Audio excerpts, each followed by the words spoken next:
भारतीय रेल हमारी जीवन रेखा है और इस जीवन रेखा का इतिहास लगभग 160 वर्ष पुराना है। इतने वर्षों में तमाम उतार चढ़ाव से गुजरते हुए आज भारतीय रेल ने पूरे देश को एक सूत्र में पिरोया है। रेलवे की ये एक ऐतिहासिक उपलब्धि है।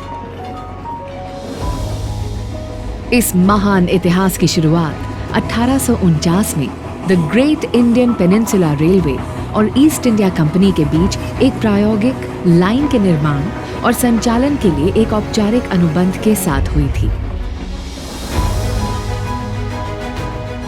हालांकि भारत में पहली रेल 1853 में बोरीबंदर और ठाणे के बीच चलाई गई थी।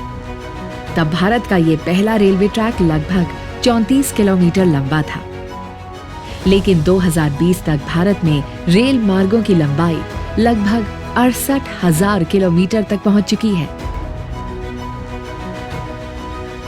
समय के साथ रेलवे ने भी तरक्की की है, लेकिन उसने पुरानी धरोहरों को आज भी संभाल के रखा है।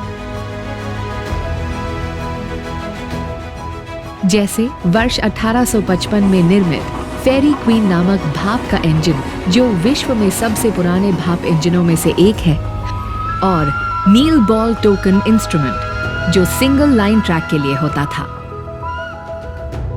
बगैर इस टोकन को लिए कोई भी ट्रेन आगे नहीं जा सकती थी। आज टोकन की जगह डिजिटल सिग्नल ने ले ली है। भारतीय रेलवे ने देश को एकत्रित करने के लिए माल के परिवहन के साथ साथ व्यापार, दर्शनीय स्थलों की यात्रा, तीर्थ यात्रा जैसी गतिविधियों के संचालन में हाथ बटाया है।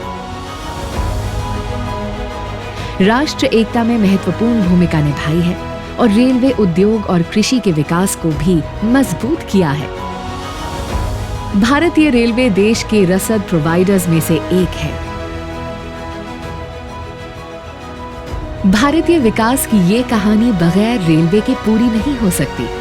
रेल ने देश को एक सूत्र में पिरोया है और उसे एक नई गति दी है।